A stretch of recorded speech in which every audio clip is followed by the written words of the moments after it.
দেশজুড়ে চলমান অরাজকতা শক্ত হাতে দমন করে দ্রুত নির্বাচনের দাবি জানিয়েছে বিএনপি।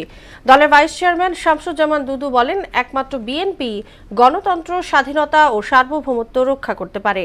আর বিএনপির যুগ্ম মহাসচিব খায়রুল কবির খোকন বলেন, সংস্কারের নামে নির্বাচন দেরিতে হলে সংকট আরও বাড়বে, ঘনীভূত হবে। ওবায়দুল হক মারুফকে সঙ্গে নিয়ে আরো জানাচ্ছেন হুমায়ুন কবির। জাতীয় প্রেস ক্লাবের সামনে দেশ বাঁচাও মানুষ বাঁচাও আন্দোলনের উদ্যোগে এক নাগরিক সমাবেশে অংশ নেন বিএনপির ভাইস চেয়ারম্যান শামসুজ্জামান দুদু সহ দলটির অন্য নেতারা। এই সময় শামসুজ্জামান দুদু দেশে ষড়যন্ত্র চলছে উল্লেখ করে সবাইকে সতর্ক থাকার আহ্বান জানান। বাজারে গেলে মনে হয় সরকার বলেই দেশে কিছু নাই, আইন শৃঙ্খলা পরিস্থিতি থেকে তাকালে মনে হয় দেশে কোনো সরকারই নাই।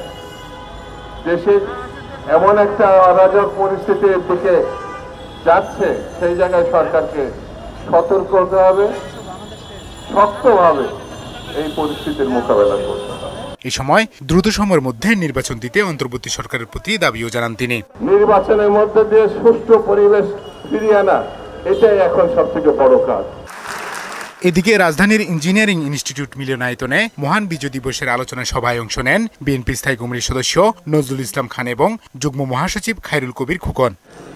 দেরি না করে একটি সুষ্ঠু নির্বাচনের আয়োজনে অন্তর্বর্তী সরকারকে প্রয়োজনীয় পদক্ষেপ গ্রহণের তাগিদ দেন খোকন। এই সরকার দেশ চালাতে আজকে হিমশিম খাচ্ছে, লেজে গোবর অবস্থা তৈরি করে ফেলেছে। আপনারা যদি এখন তালবাহানা করে সময় প্রলম্বিত করেন, তাহলে দেশের সংকট বাড়বে, কমবে না। আর বিজয়ের আকাঙ্ক্ষা যেন ব্যর্থ না হয় সেদিকে খেয়াল রাখতে নেতাকর্মীদের প্রতি আহ্বান জানান নজরুল ইসলাম খান। আমাদেরকে আরো সচেতনভাবে চেষ্টা করতে হবে, যাতে করে এই যে সাম্প্রতিক বিজয়, এই বিজয়ের আকাঙ্ক্ষাও যেন ব্যর্থ না হয়ে যায়।